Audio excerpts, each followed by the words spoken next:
Why are you so antisocial? Because I'm trying to get it. Why are you staying on the basketball court so much? Because I'm trying to get it. Why are you out there practicing in the hot sun when ain't nobody else out there? Because I'm trying to get it.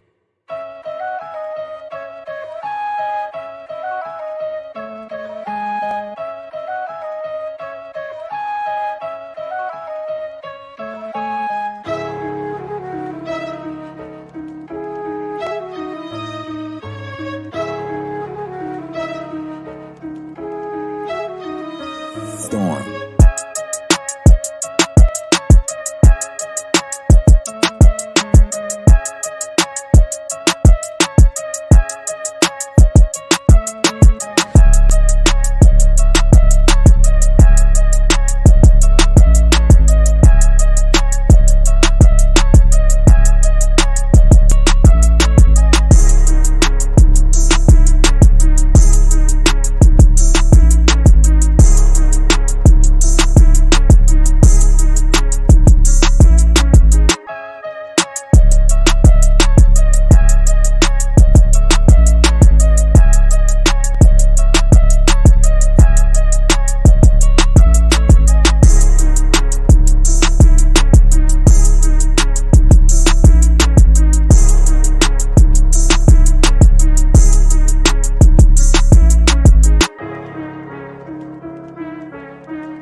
Storm.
Why is this name so hard? How the fuck did you come up with this name, Yeet? I'm not gonna lie, it was kind of just like some high shit.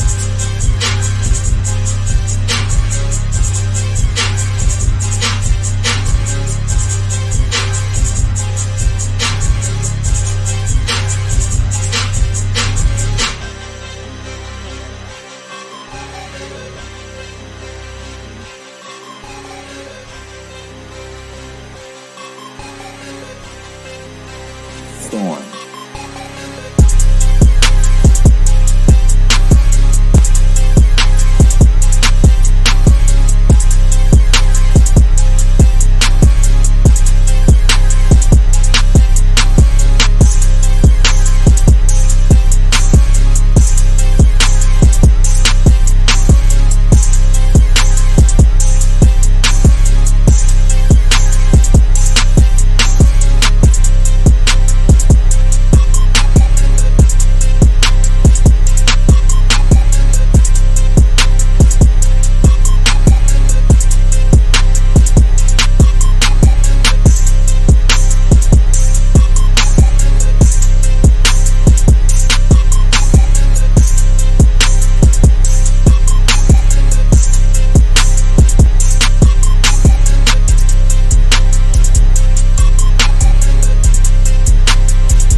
Welcome to another episode of the Phin Outta Football Podcast.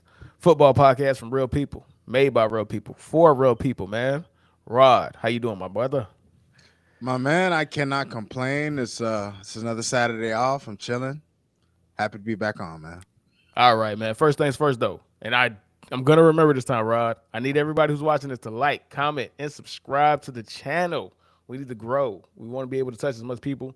The only way we can do that is if you guys like, comment, and subscribe. Yeah, I don't like doing that, bro. That's why I don't ever do it. That's why you never. I never remember either, bro. It's not natural, bro. Like it's not Yeah. natural. It's not something I'm like, yeah, man. But it's something that you got to do, bro. So, for today's episode, though, man, we got a loaded show as always. Every week we do. We definitely want to touch on the Lamar Jackson and have some of the updates.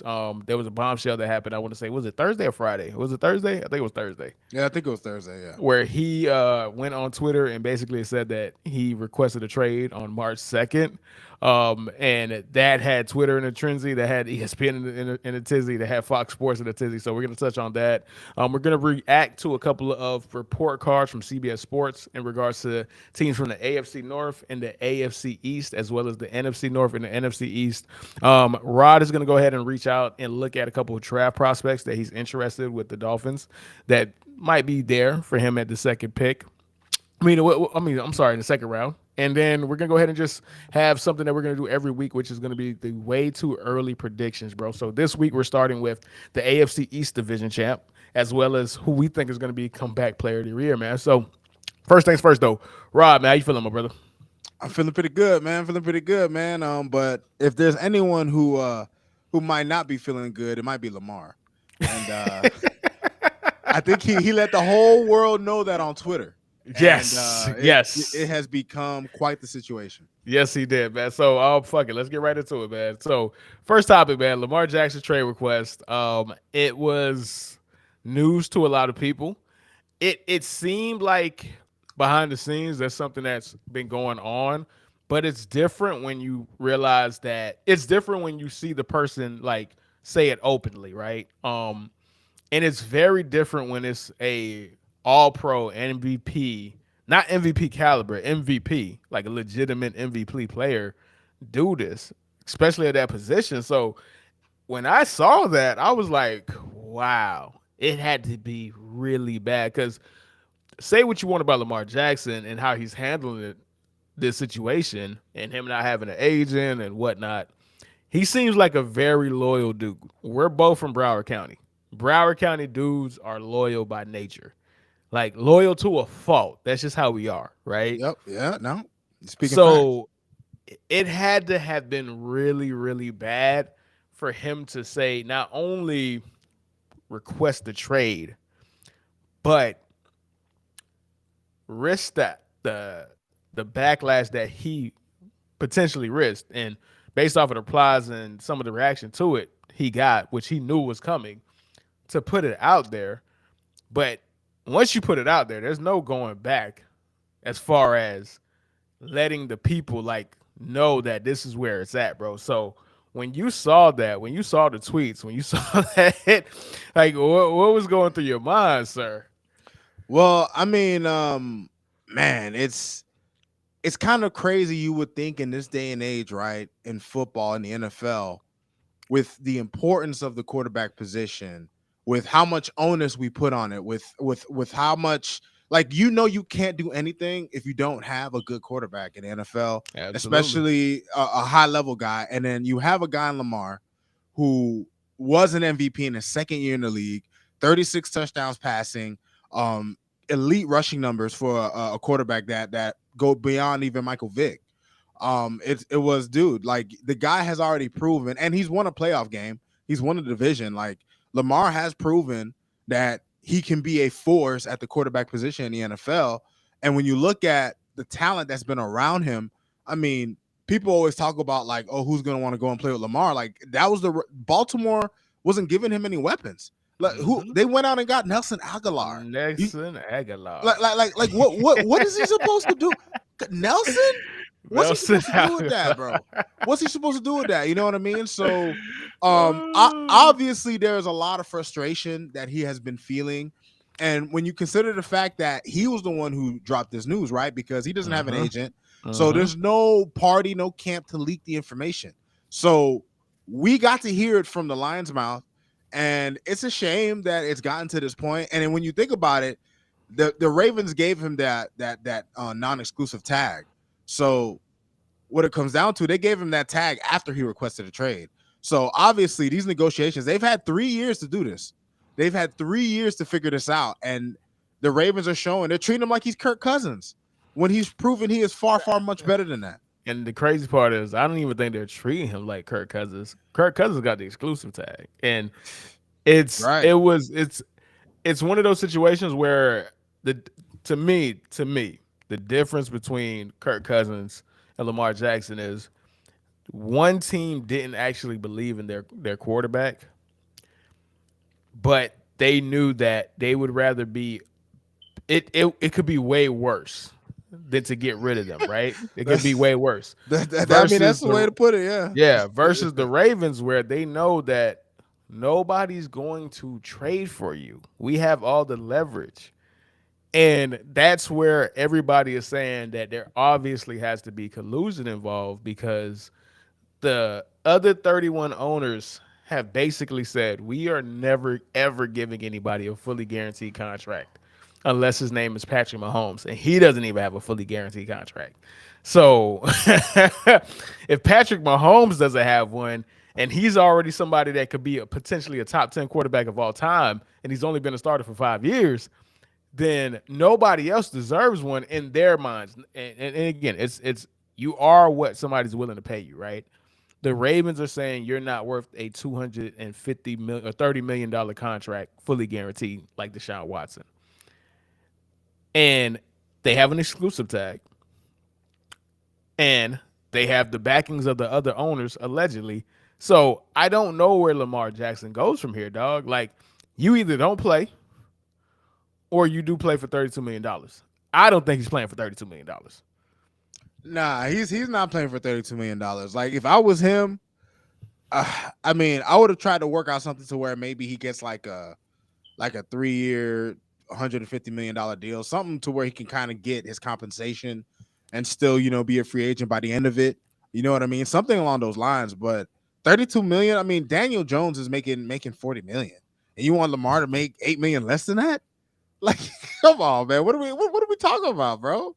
And it's a shame because, man, to think that the Browns would find a way to screw the Ravens in such a fashion, like they couldn't have dreamed of this, bro, because they've essentially created the rift between Lamar Jackson and the Ravens, because they're the ones who set the precedent for this. And do you think Jimmy Haslam was playing 4D chess when he did that, bro? He was like, I'd ruin my own team by giving a quarterback that could barely hit anybody, that could barely throw the ball at this point, like just to fuck the Ravens, bro. Do you think that's what it was?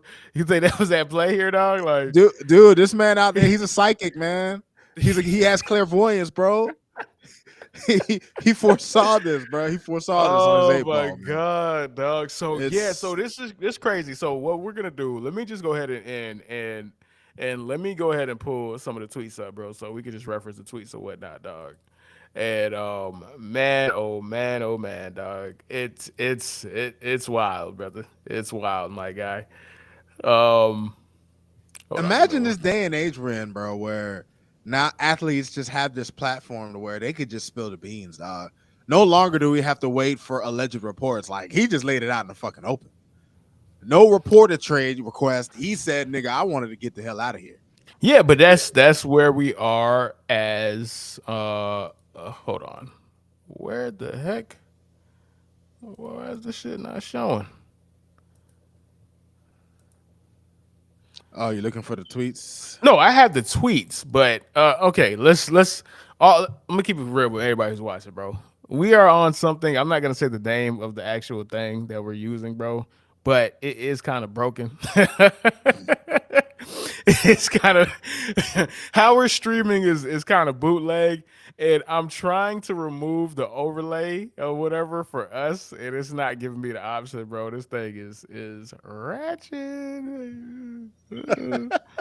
It's ratchet. Dude.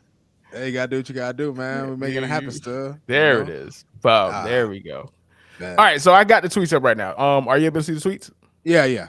I can see him. All right, man. So this is from Lamar Jackson. This is not anything else. This is from him. This is his official Twitter account. So, and it reads as follows: a letter to my fans. I want to first thank you all for all of the love and support you consistently show towards me. All of you are amazing, and I appreciate y'all so much. I want you all to know to not believe everything you read about me. Let me personally answer your questions. In regards to my future plans, as of March 2nd, I requested a trade from the Ravens organization, for which the Ravens has not been interested in meeting my value. Any and everyone that has met me or been around me know I love the game of football, and my dream is to help a team win the Super Bowl. You were all great, but I had to make a business decision that was best for my family and I. No matter how far I go or where my career takes me, I'll continue to be close to my fans of Baltimore, Flock Nation, and the entire state of Maryland. You'll see me again. Now, you know what that sounds like? That sounds like somebody who did not have a professional person running his Twitter account, but wanted to sound as professional as possible, dog. That was from him. He tweeted that shit. He tweeted that. He tweeted that shit. And you know what? And I know that his mom, I believe, is his agent. I think that's who he does his contract negotiations with and whatnot.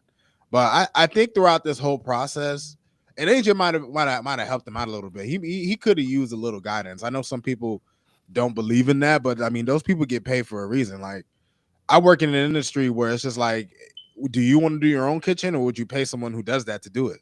You know what I mean? Like, at the end of the day, that's what these people get paid for, is to help you get to at least where you want, or at least a compromise you can live with. And him and the Ravens were never able to do that, and that's clear in what he's saying. And what's even sadder is that nobody's biting, Herbie. Arthur Smith came out and he talked about how, Lamar is a top level quarterback, blah blah blah, but he's been hurt the past 2 years. And if you ask me, last year he might have been able to come back, but he was like, "Fuck y'all niggas, man! Like, y'all ain't trying to pay me. I'm not gonna risk myself."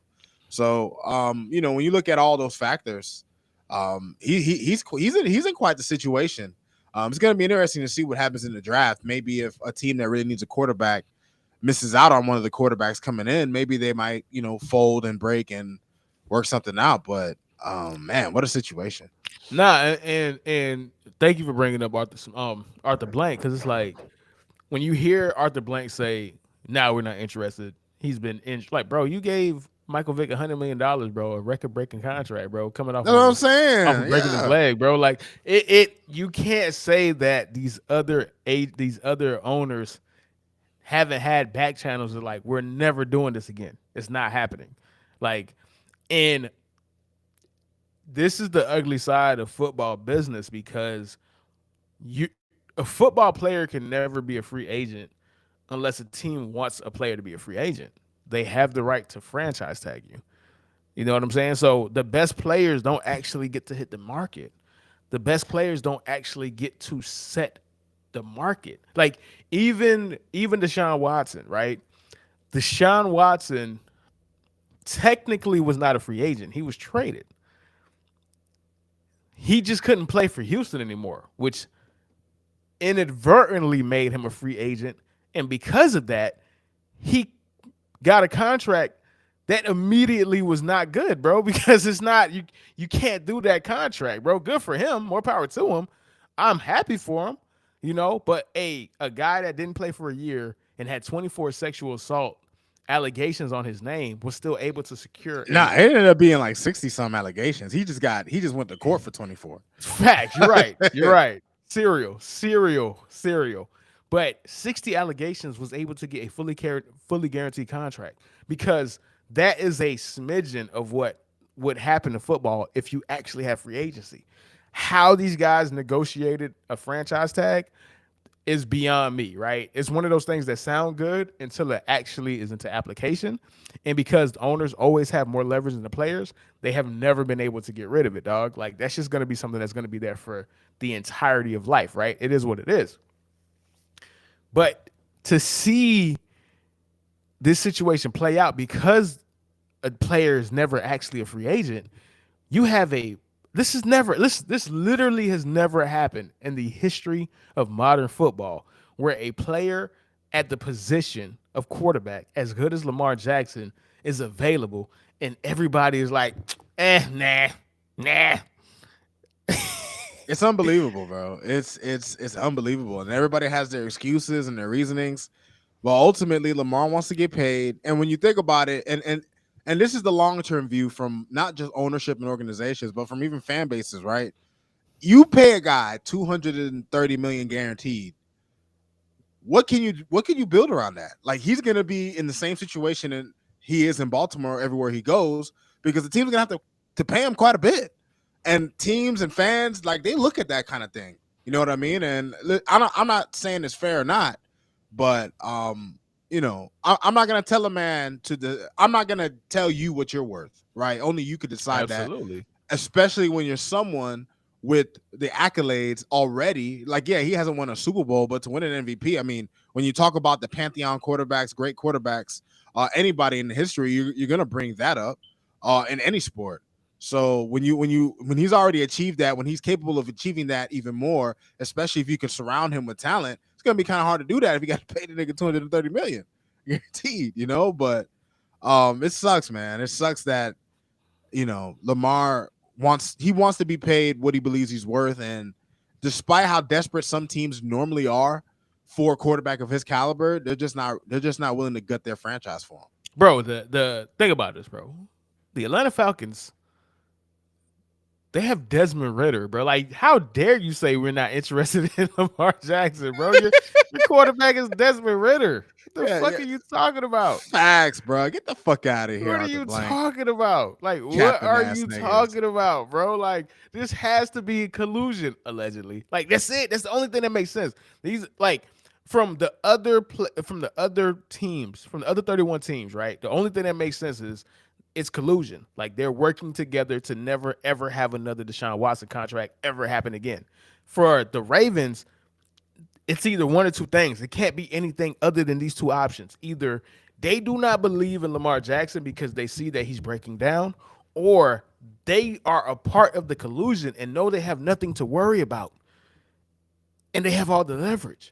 The only thing that Lamar Jackson could do is not play for 10 weeks, right? And listen, we've seen that work. I want to go back to 1992. My Dallas Cowboys would not give Emmitt Smith the contract that he wanted, right? He held out all the way to week 5. In 4 weeks, I think we were 1-3. Jerry Jones was like, nah, bro, we suck, bro. We got to get this nigga his money, bro. He got paid. And then we went on to win the Super Bowl, right? So right. That is what Lamar Jackson is gambling with, right? That's what he's gambling with. That is what he's gambling with. He's like, okay, I'm cool with not playing. I'm cool with not playing. I have until week 10 to always get that money. Even if it's a slap in my face to play for $32 million. If I play for $32 million for 6 weeks versus 16 weeks, I'll do that. I'll do that because he still has to week 10 to make that fully guaranteed. So it's going to be an interesting situation, bro. And we will be following that week to week. As you know, we have all the time in the world, bro. We are during the off season, bro. And there's a lot to talk about as far as all these moves, bro. But this is going to be something that we're going to be following week to week, man. So any last words on this situation, Rod? Well, you know, I'm hoping Lamar could find some kind of common ground with. Well, he's not going back to the Ravens. I don't think. I think his relationship with the Ravens, because you got to imagine he dropped those tweets while the Ravens were at the combine. John Harbaugh was glowingly talking about this man, glowingly, and at the same time he drops them tweets, and people immediately start asking him questions about it, and he's just like, "Oh damn," you know what I mean? So I think the relationship between the Ravens and Lamar is irreparable, but I'm gonna be interested because he's too talented for someone not to take a chance on him. I'm just interested in seeing what kind of compromise he kind of comes to.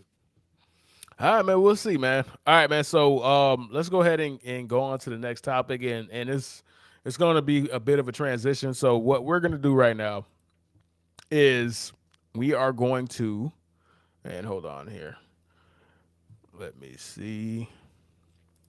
So we are going to go ahead and transition to the next topic and the next portion of the show, which is what we're going to do for this week and next week. We are going to have the free agency report cards. So we're going to look at some of the report cards, most likely going to cite CBS Sports, and read and react to how they gave every team in these specific divisions a grade so far. The most up, well, I mean, you can say that, bro. Like all the moves have been made pretty much, bro. So all these teams right now, they're just waiting for free agency, bro. So long story short, man, we're gonna react to some of the report cards from CBS Sports, bro. So this week we're doing the AFC North, the NFC North, as well as the AFC East and the NFC East. Next week we'll be doing the AFC and NFC South and West divisions, bro. So let's go ahead and get here, man. So to piggyback off of what we were talking about, I wanted to go ahead and react to the NFC North. Let's see here. So, I mean, AFC North, bro. So, I got AFC North grades. We have, in that division is the Bengals, the Pittsburgh Steelers, the aforementioned Baltimore Ravens, and the Cleveland Browns. Holy moly, man. So let's go with let's start with the Cincinnati Bengals, bro. So CBS Sports, they gave them an A. And obviously, bro, Orlando Brown Jr., bro. That's their prized possession, dog. Right, you hear me? Yeah, I hear you. Yeah. Okay, all right, cool. Just making sure. No. That's easily the best move they made. They did lose Jesse Bates, which I think he's one of the better safeties in football. I'm sure they might miss him, but overall, I think they've had a pretty good offseason. The core that they need is in place. So, yeah, I mean, honestly, the core, like, I mean, let's keep it a buck, bro. Like, I get it. Von Bell was really good. Hayden Hurst was okay. Samaje Perine was a good third down back, bro. But this team is made or break. Like, this team is made on Joe Burrow. And what's the T. Higgins and the Jamar Chase. And Jamar Chase. That's who this team is built around, bro. Like, you got to keep Jamar Chase. I mean, you got to keep Joe Burrow upright, bro. So taking Orlando Brown from the Chiefs, which has proven to be the closest competition that the Chiefs have had thus far on this run. Like, the only team that I can say has been competitive with the Chiefs, like logistically competitive, has been the Bengals. The Bengals beat them in the AFC Championship. They lost on a bullshit call in this past AFC Championship, bro. Like, they are very even, bro. So to poach somebody like Orlando Brown, bro, that could be a huge, huge thing, bro. So let's go on to the Cleveland Browns, bro. Let's see here. The Cleveland Browns got to be. Pittsburgh got to be B+. But, I mean, I don't want to talk about these guys, bro. I want to talk about what they gave the Baltimore Ravens, dog. They gave the Baltimore Ravens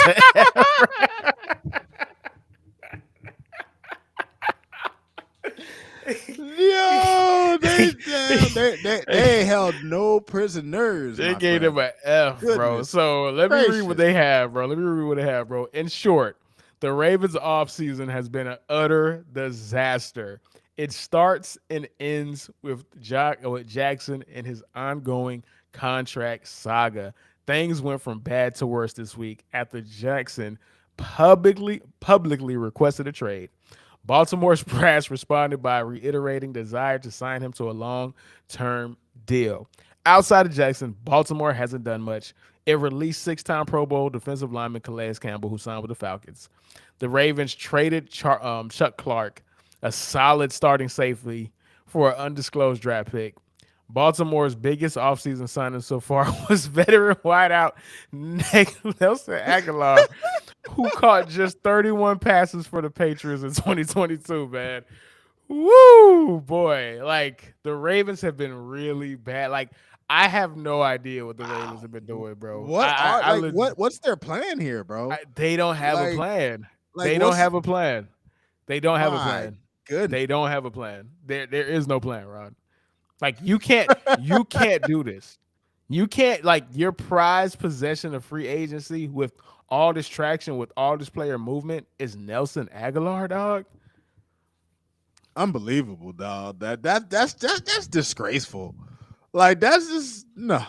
Nelson Aguilar is their prized possession, bro. Like this is really bad. Like you traded away Hollywood Brown. You have annoyed an MVP quarterback, a generational talent at the position. You have never you annoyed your own wide receiver room by your wide receiver coach coming out publicly saying we haven't had a good we really suck at drafting wide receivers. Like so you just alienated your whole wide receiver core, bro. Like this is some special stuff, man, that they're doing right now, dog.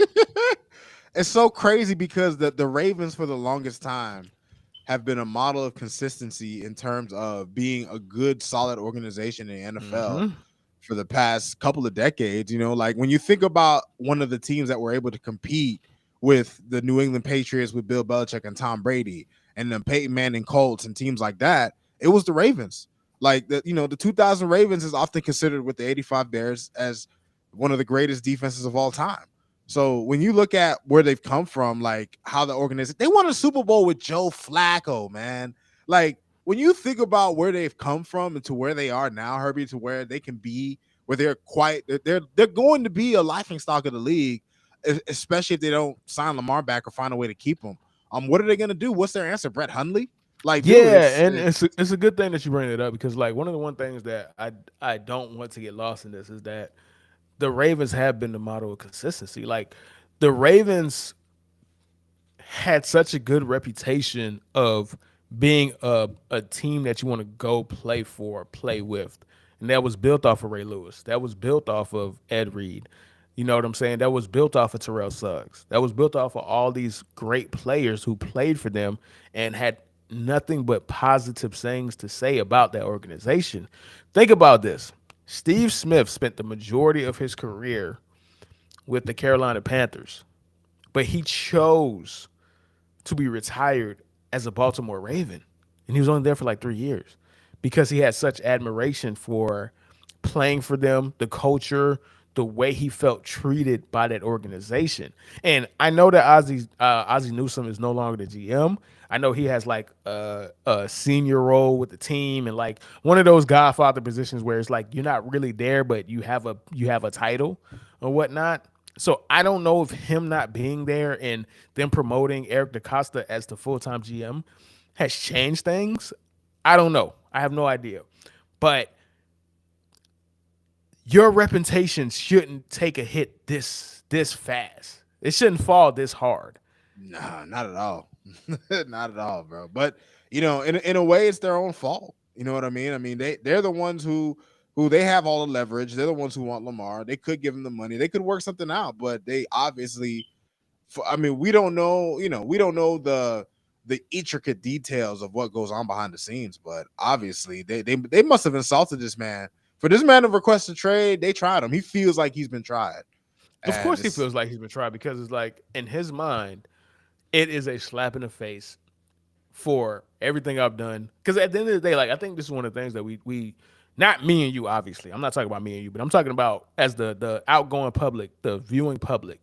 I think what people don't realize is these people that are football players more than ever are aware of their value as well as being aware of their own mortality. Like, he got hurt playing this game. Like, in his mind, he's like, I have given my body, my mind, and my entire soul to this. And you're telling me that I'm not worth this? I'm not worth this guaranteed contract? Oh, okay. Oh, shit. I got to always show love to the comments, bro. Shout out to my dog, Arizona POV, dog. Yes, I forgot to mention Roquan. Josh. I forgot to forget that they let go Roquan Smith, who became a Pro Bowler with the Bears, dog. Just come on, man. Just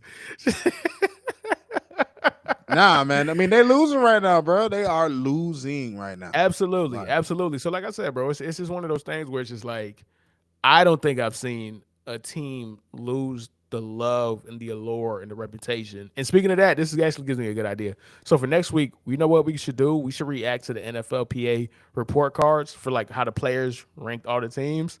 And like the Washington Commanders got an F in everything, bro. That was so funny, dog. Like they got an F in everything, bro. All right, so let's move on to the next division, though, man.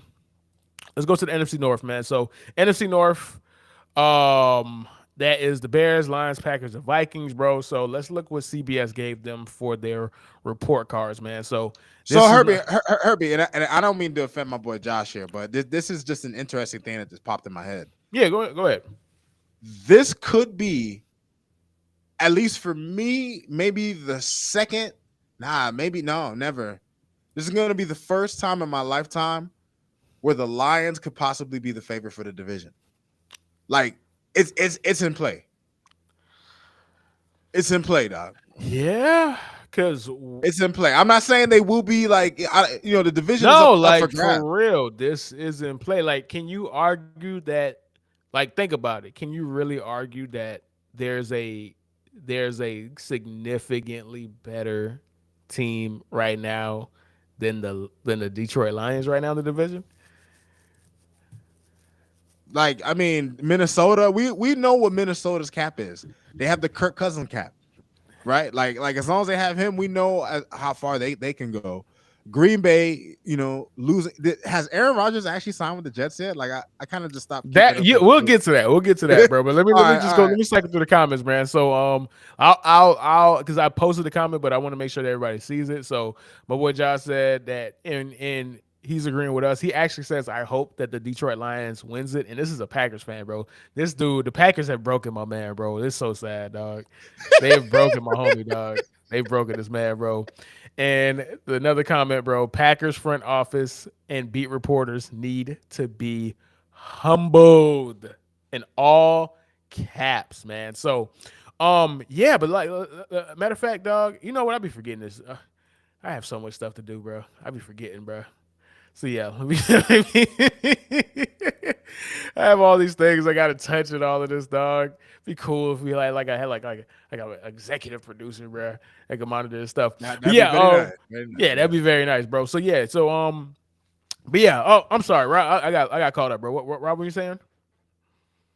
No, we were just, I was just gonna, lines, lines, yeah. So yeah, that is a good point.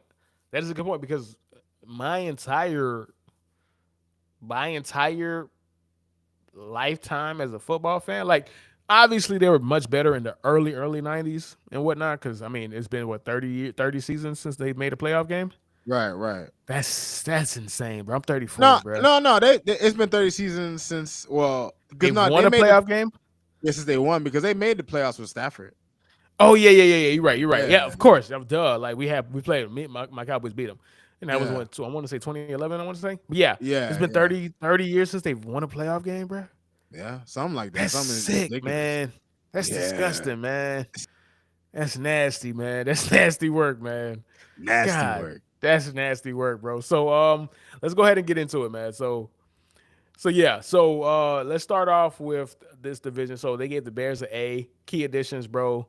P.J. Walker, Devontae Foreman, DJ Moore, which is huge, Robert Tonyan, Nate Davis, DeMarcus Walker, Andrew Billings, Traymon Edmonds, and TJ Edwards, bro. Like, I don't want to hear no excuses, bro. Like, I don't want to hear people who are huge, what's his name? Justin Fields apologist. Justin Fields apologist. And again, I get it, bro. It is hard to play football if you're not in a defined structure and you don't have good structure. I'm not here to argue that. However, we have to be real, guys. A lot of quarterbacks who struggle or have deficiencies, it's not because of the situation around them. It's because of the own deficiencies that they have. The situation around them compounds that, can make it way worse, but you don't have to ignore the deficiencies that they may have. for as incredible as Justin Fields has been, as incredible as he is as an athlete, as a running back, bro, you would say, he still struggles to see the field. So I've been watching film on this dude a lot. Like there are plays to be had. He just doesn't see the field. Now you can say, hey, it's been knocked out of him. Like his internal cock has been split up because his O-line has been so bad. But it is what it is. All I'm saying now though, no excuses, bro. You got multiple receivers. You have the draft where you have multiple picks. You can go from first to worst.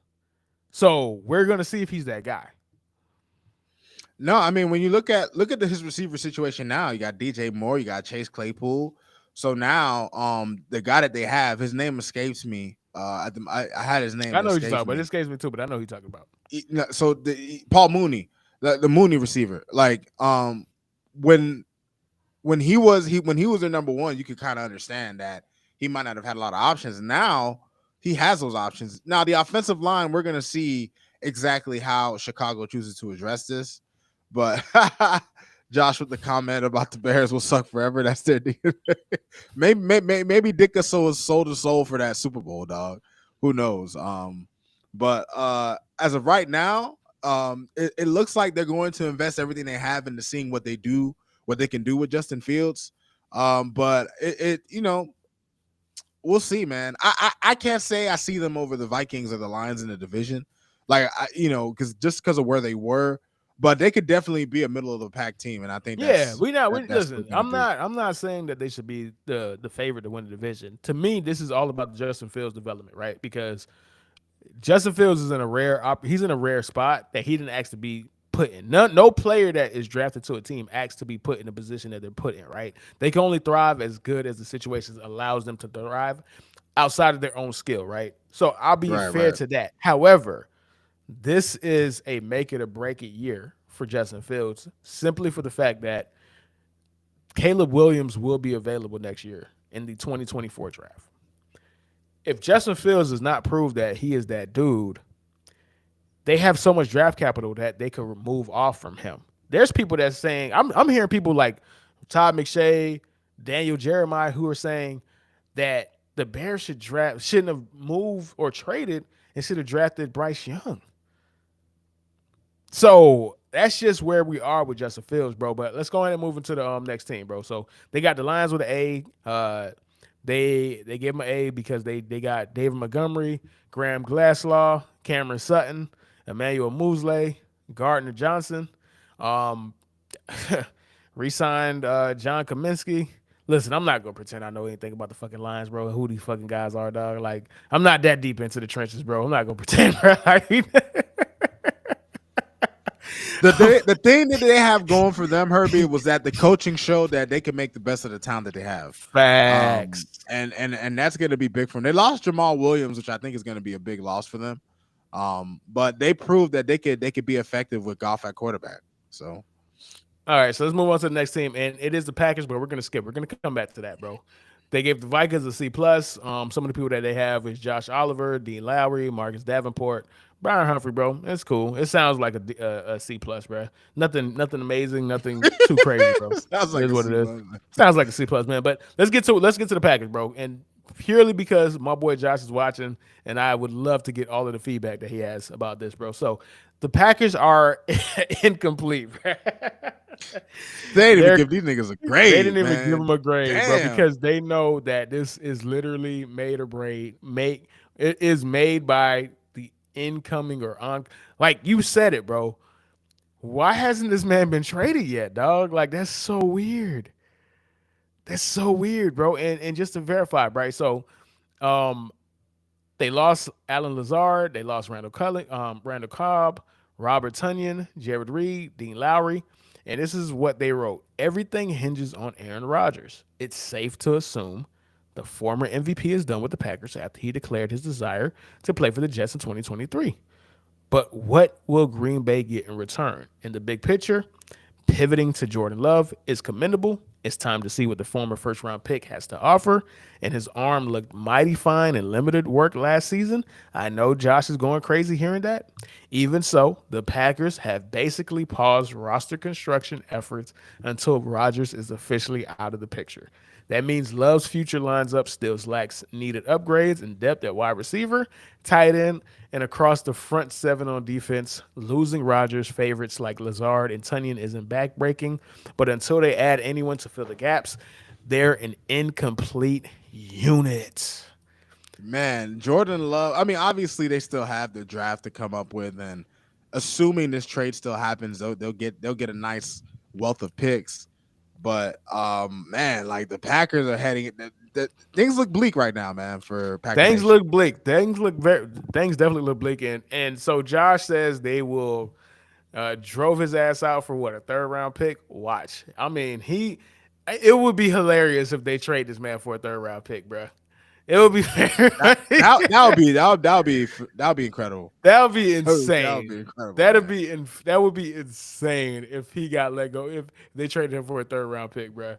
Oh my god. They aren't gonna get shit. All right, listen, man. You know more than me, dog. All right, man. So let's move on to the East divisions, bro. So, I'm gonna go ahead and start with the Cowboys. I feel like, cause I mean the East is cool, bro, but it is what it is. Cause I want to give more time for you to flesh out your opinions on the AFC East as a whole. So, NFC East, and we'll just run through them real quick, bro. All right, so Eagles got to be plus. They lost Javon Hargrave, Miles Sanders. I don't think nobody that they lost is people that they actually cared about. They kept Jason Kelsey, which is a backbreaker. They kept Brandon Graham, which is a backbreaker. They kept Fletcher Cox, which is a backbreaker, dog. They got Marcus Mariota. They got Tyree Jackson. They kept Terrell Edmonds, bro. Like, as somebody who hates the Eagles, bro, like, they do have a good team, bro.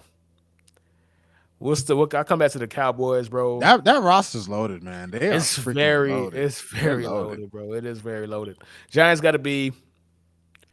Washington Commanders got to be minus, and let's go to the Dallas Cowboys, right? So, all right. My opinion on the Dallas Cowboys, bro. Anytime you could get Brandon Cooks and Stephon Gilmore, you had a good free agency, bro. I'm not the biggest Brandon Cooks fan. He's never available. He's the only guy that is always hurt but still manages to get 1,000 yards, bro. I don't know how he does it. It must be voodoo. But it has to be voodoo, bro. I am excited about it. I'm excited about the team, bro. No, I mean, I think the Gilmore pickup in particular, you pair him up with Trevon Diggs, because what was one of the big problems with the Cowboys last year was whoever was opposite of Diggs was probably going to eat it. But now you get a veteran corner who's been a Pro Bowler and All-Pro in this league. Defensive Player of the Year, if I'm not mistaken, once upon a time. So obviously he's not in that form. But for the Colts last year, he was effective. So he still has juice in his tank. And what you guys have in the front seven, in particular with Micah Parsons, getting that secondary, he's gonna be a nice little boost to that defense, man, for sure. Hold on, let me get to this comment real quick, and then we could discuss it. Matter of fact, you know what? Let me give I'm gonna give my opinion on the free agency, and then we'll get to the comment, Josh. So me, like I said, bro. To me, I'm not Brandon Cooks is a good player. He is, I think, the only player that's had 1,000 yards in 4 different teams in NFL history. Like, he consistently gets 1,000 yards. Again, I don't know how he does it, but he does it. But this hinges on Stephon Gilmore. But to me, our draft, we have to knock it out of the park, dog. Like, the Cowboys have been the best team that feels incomplete for as long as I can remember. Like, all the pieces are there, it just never comes together. I feel like we still need better pass rushers. But getting Stephon Gilmore and having him paired with another really good cornerback, dog, like, you can't be mad at that, bro. So at the very least, I'm happy that we are still aggressive, dog. So let me go ahead and get to this comment right here, man. Josh says, hot take, the Eagles offense has the cap effect, and the teams will learn to squash it and force Hurts to be more of an accurate passer. Dude is throwing with 10 yards of separation on all his receivers. Maybe. I don't know. Because, like, obviously, bro. I'm not an Eagles fan. I don't like the Eagles. I've been saying the same thing, but you can't deny what he showed in that Super Bowl, in my opinion. Like, you can't deny it. Like, some of the touchdown throws that he did. Now, granted, there were some plays that were left on the field, but you could argue he was the best player on the football field, and he had to make throws. It's not like he just got all of that rushing, in my opinion. He had 3 rushing touchdowns, but in a game where a quarterback threw for 1 touchdown and had 3 rushing touchdowns, anybody who actually watched the game, you're not gonna like knock him for throwing. The one thing I will say is that he plays with some incredible receivers. Devontae Smith and AJ Brown, these guys have made some spectacular catches in that Super Bowl, and the fact that that trio is coming back, I mean, that's really all you need on offense. They have that stout offensive line, so I think whatever the Eagles have working is going to keep working until they at least lose some talent. Absolutely, man. So I'm with you. Like I said, bro, for me, I was saying that, especially last year. You can make that argument last year, but to me, he improved as a passer. I watched enough of him to where I'm like, all right, he can hurt you. Last year or 2 years ago now, if you want to say that, 2 years ago, like you saw it in the playoffs against the Tampa Bay Bucks. Like, he was super ineffective. You can't really say that now. Now, again, who knows? The football, it's a chess match. They might see something on film that they be able to explore it. But with that line, those receivers, it's going to be hard to make him look bad right now. AJ Brown changed everything, in my opinion, bro. So let's go ahead and finish with the AFC East, man. We can cycle through them. Bills got a B. We'll come back to the Dolphins, obviously. Patriots got a B minus. Jets got an A, bro. So, Rod, before we get to the Dolphins, what is the team that you're most interested in talking about from your division? Oh, well, it would have to be the Jets, man. It would have to be the Jets. All right, let's go to the Jets, man. Yeah, man. And I gotta look, they gave him an A. They gave them an A. Pending a trade with the Packers. that's pretty big. The Jets have been such a bad team for the past. I mean, the last time they made the playoffs was 2011. Rex Ryan was still the coach, and now they have an opportunity to have an all-time great quarterback finally man their ship, which the last time was also ironically a Packer. And they're gonna make our division way more interesting than it already was going to be. And I'm looking forward to it, man. I'm looking. I like challenges, right? And I want the Dolphins, especially with all the talent that we're acquiring, I want us to be challenged. So, Aaron Rodgers being on the Jets with the talent that they have, with the defense that they showed, 4th ranked last year, they're gonna be tough. They definitely, for sure, they're gonna be tough, man. So let's go ahead and get to the actual team that is what we're most interested in talking about, man, which is gonna be the Miami Dolphins, man. So let's go to the Miami Dolphins, man. They got a B plus, bro. Is that something that you agree with or disagree with, or you think that's fair? Well, I mean, I think a B plus or an A. I mean, I think those are pretty fair scores, right? Because at the end of the day, we could grade these moves. They sound good right now, but this is all paper, right? Like, this is all paper. We still have to go see the players still have to have chemistry. We still have to see them execute on the field. But as a fan of the team, as someone who understands what it means to have a wealth of talent in NFL, I can say with honesty that from top to bottom, quarterback position included, this is the most talented Dolphins team of my lifetime, Herbie. Like, I don't think since I've been alive, like, I haven't followed the Dolphins my entire life because there was an age where I was too young to follow. But even including teams in my lifetime, I think this is the best Dolphins team of my lifetime, dog. Like, honestly, you have a lot of talent on this team, bro. Like even, on both sides of the ball, bro. Even your backup is even your backup quarterback is decent, bro. Like, you guys are loaded right now, dog. Like, loaded, man. RIP to Mike Gesicki, man, dog. Rest in peace, man. He was solid for the squad, bro. He was, you know what? He was solid for the squad, but the problem with Gesicki was that he wasn't a blocker, man. And when he was on the field. Yeah, you got to block, man, and especially in the offense that Mike McDaniel wants to run. And when Gesicki was on the field, he was either ineffective, which would kill any play, or you just knew it was going to be a passing play. Like, because after a while, coaches aren't just going to keep putting him in to just whiff on blocks. So, it's unfortunate. Maybe the Patriots can make better use of him than we were able to, because he could still be a good receiver in this league. But he's really just an oversized receiver, Herbie. He's not, and at the end of the day, he doesn't get a lot of separation. He's like a big possession guy. So Man, really Mike all he has. McDaniels is a cold motherfucker, man. He don't look like it, man, but he is a ruthless assassin. Oh, hey, listen, man. Tyreek said it week 1, man. That nigga needs a wheelbarrow for those cojones, man. He needs a wheelbarrow for him, dog. He got big balls, man. All right, man. So let's go ahead and put a bow on this, man. Anything else that you wanted to talk about in regards to the free agency before we move on to some of the draft discussions?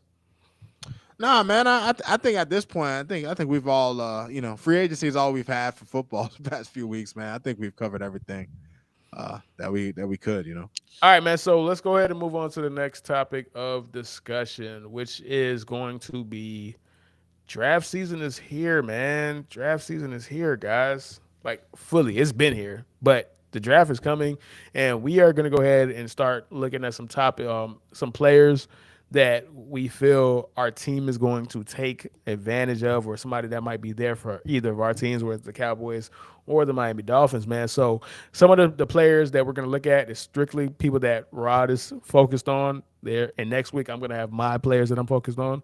But it's going to be for the Dolphins right now. And we got Darnell Washington, we got Blake Freeland, and we got Israel Ebinakakanda. I don't know how to say his name. I probably butchered it. I'm fairly positive I butchered it.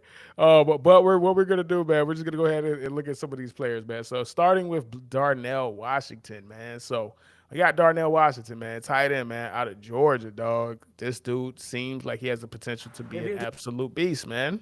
An absolute beast, brother. What is it about him before I go ahead and hit play? What is it about him that had you interested, Rod? Well, I think he's going to end up being a pretty good fit for our offense if we can get our hands on him. He has a lot of athleticism. He's a really good blocker in both pass blocking and run blocking, which is something that's something that Mike McDaniel is pivotal to making our offense work, because they want to use the running game, right? Like, because last season we were 31st in rushing attempts, and a lot of that was because the offensive line and the tight ends. So, he's going to be able to provide us with that dual element of being able to block and being able to catch. He has good hands. He can catch in traffic. You know what I mean? He can get separation. So, at the end of the day, he brings all the qualities that you kind of want in a tight end. And when you consider the fact that the Dolphins have Jalen Waddle and Tyreek Hill and Braxton Berrios, and then you in the backfield currently we have Raheem Mostert. We have 3 guys that can hit a home run on any play. So they're gonna get all the attention. So with all the talent that he brings to the table, he's not going to get too much attention, and he'll be that safety blanket that we essentially just didn't have last year. Absolutely, man. So let's start looking at some of these plays, man. Let me know when you're ready, dog. Let's go. All right, player. 17 yards, 2 touchdowns.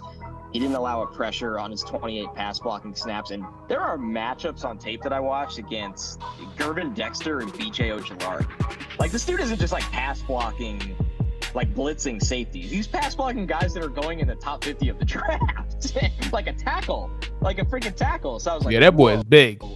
Part of the reason I loved him so much is that he's one of the most unique players I've ever evaluated. Size and strength profile that we just don't see consistently at the position. And he can run like the wind.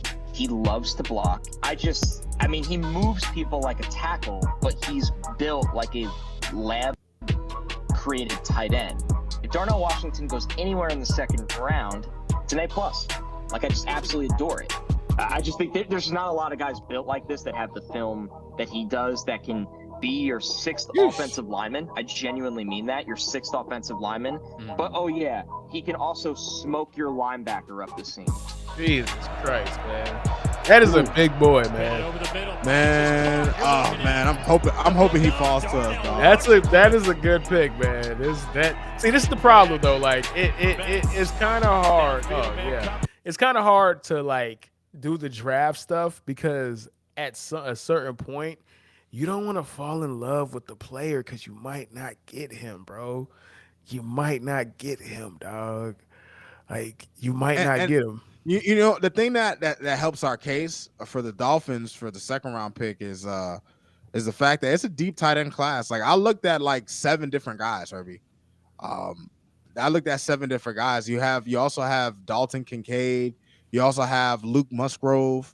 Like there's other guys in this draft that are very talented at the position, and you know there are going to be teams that need tight ends that might look at those guys. So I'm hoping those guys kind of get more of the attention, and that he can kind of be a little more under the radar. But when you watch the film and the highlights, I mean he jumps out to you, you know.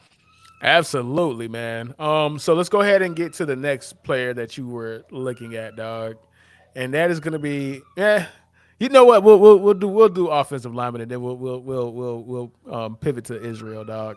So we got Blake Freeland, man. Let me see here. Let me go ahead and get him good to go. So this is Blake Freeland, and what about him is something that you were interested, Rod, when it comes to Blake Freeland? Well, the thing about him is that when I was looking into him, he has the size that the prototypical size and length that you want. Yeah, he does. Like look at him compared to the guy that he's going against, bro. Like that is insane. He's a big boy, dog. He's a big boy. You know, when it comes to run blocking, he's proven that he can be effective in run blocking. He has good IQ when it comes to stunts and dealing with things against the defense. And he shows that he has some good hands. So, you know, he's not going to be a high pick. He's a late, you know, I'm expecting him to be kind of like our 3rd round pick at 84. So, and we could use the depth, obviously. I mean, we need guys that in the event that Austin Jackson can't go, in the event that other guys get hurt, he can kind of fill in. All right, so let me go ahead and just play this. This is just a minute long, so it's just some of the reps, dog. And give me one moment.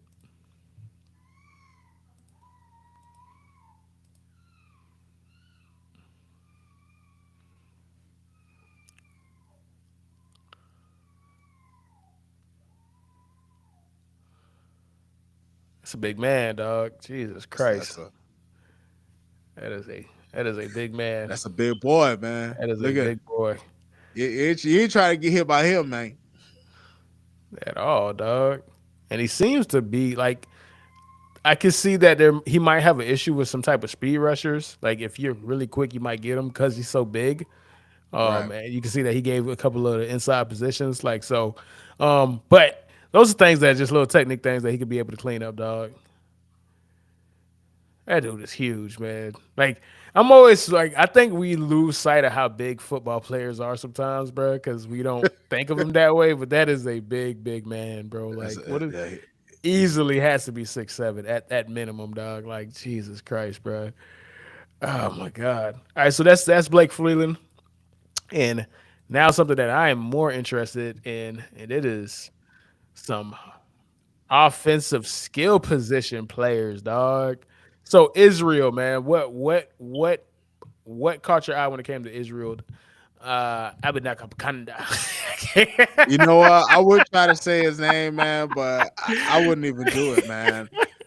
He's the type of running back that I really like the most. He's a guy he's one of those speedy guys, you know, a guy who's really good at cutting and going, you know, stopping and going and shit like that. He can run with discipline. He's good. He has pretty good vision. He can be a little inconsistent based on some of the reports that I've been reading on him. But when I was watching some of the tape, man, like that boy got some speed, man. He got some speed, dog. He's quick. All right, man. Let's go ahead and take a look at him real quick, dog. So, and I mean, look, for a 6th round pick, I mean, at that point, you're just looking for value. Absolutely.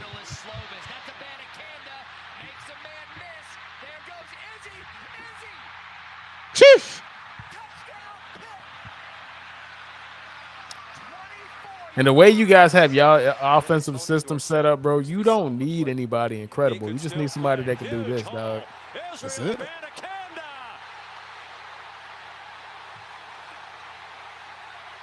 cannot get him. Touchdown, Pittsburgh. 76. Woo, boy. Don't let that boy come to the fence. Look at that. One cut. Out of there. Not wasting time. Not wasting time. You see how decisive he is, man, when he hits That's the hole, it, bro? I can see why. Like, he seems exactly like the type of player that you'll see in a Shanahan, McDaniel Running- offense, bro. Like, Bro, that's he's a zone scheme runner, man, and that's a perfect fit for the type of offense we run. 18 yards or more. That's impressive in his first career game. Listen, if he could be the guy that can complement Raheem Mostert and Jeff Wilson, maybe even take one of their places.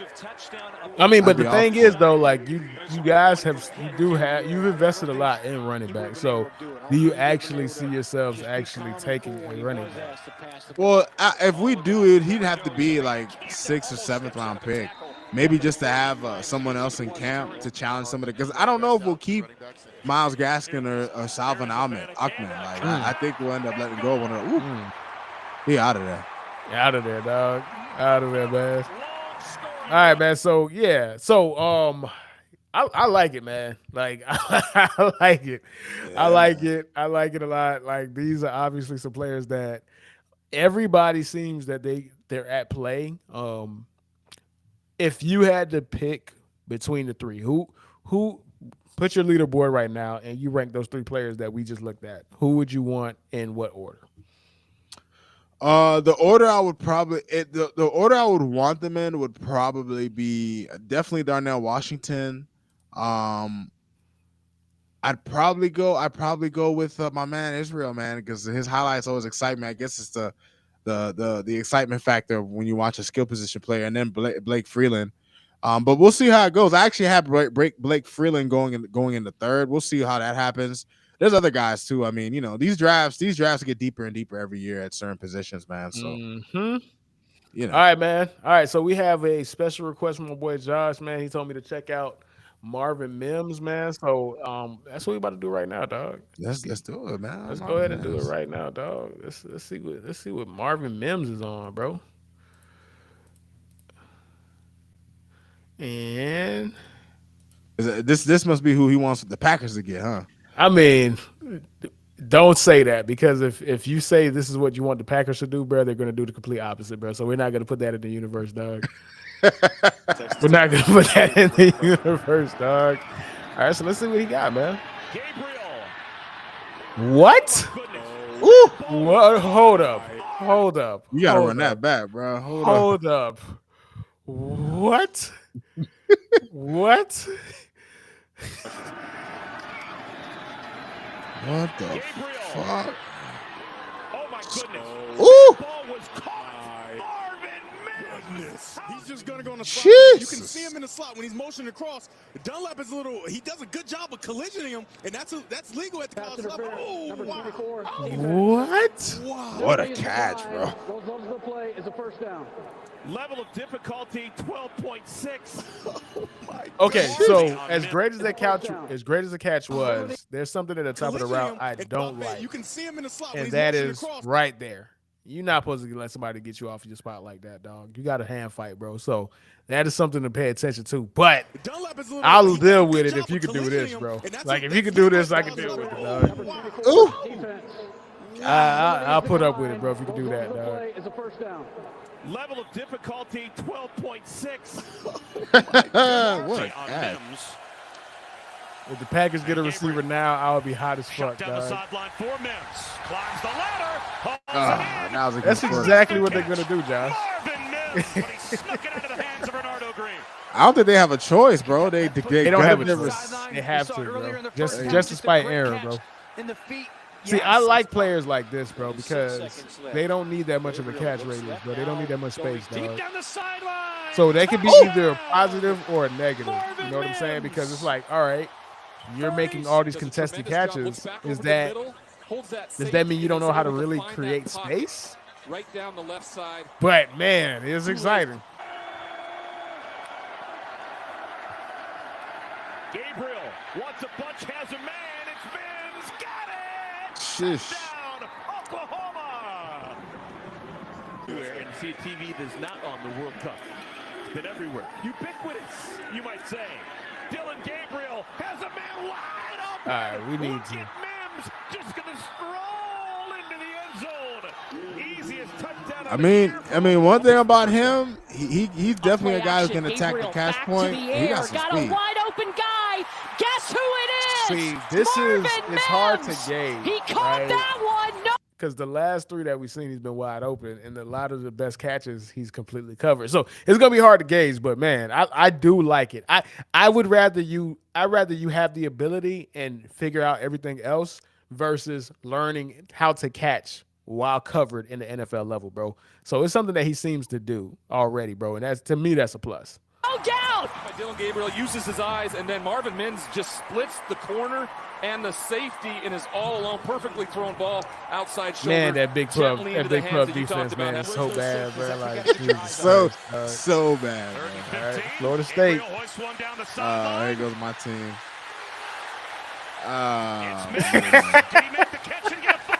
I think I remember that catch too, bro. I remember watching this nigga. What a terrific catch. He held on to that shit. 94 national championship team for Tom Osborne. So here come the Sooners trying to punch it in. And they'll find Mims. Did he get in there? All right, man. All right, so yeah, man, appreciate showing the request. Definitely showing the request from Marvin Mims, bro. That was fun, man. So, like I said, though, it's going to be hard to gauge because, like, based off of that, I don't know what to make of him, bro, because I didn't see him make any moves. I didn't see him shake anybody, bro. I seen him either run wide open or have great concentration, bro. And that's valuable in the NFL, man. That's definitely valuable. Like I said, you're better.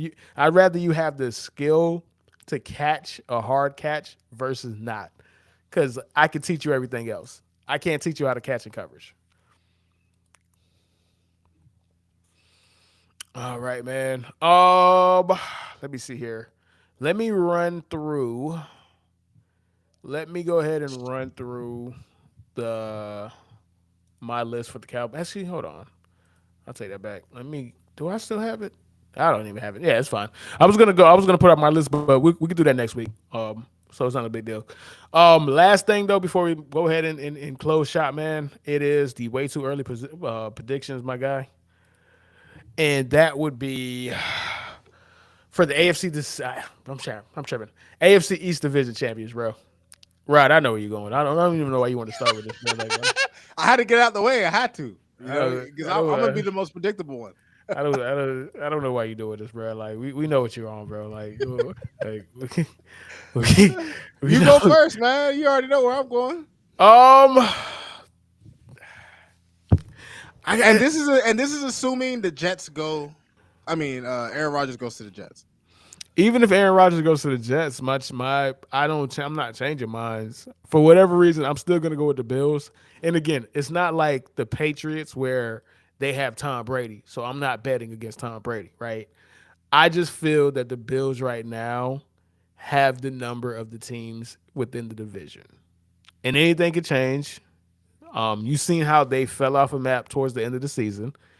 But I'm just going to defer to them until I'm proven otherwise, bro. So my pick is the Bills.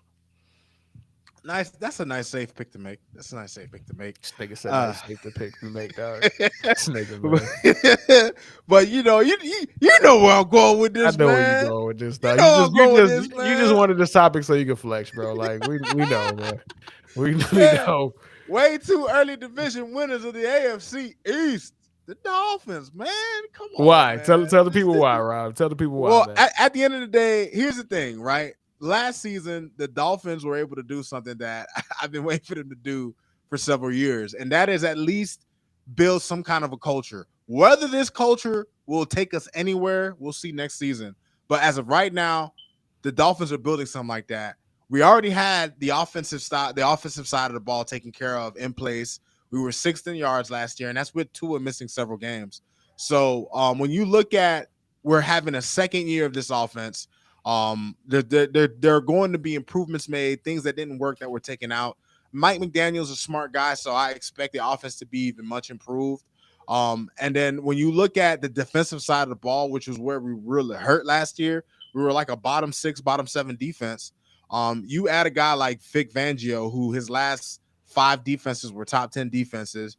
You bring in Jalen Ramsey, you bring in Deshaun Elliott. You still have. I expect them to extend Christian Wilkins. We have guys like Zach Sealer and Bradley Chubb and Jalen Phillips.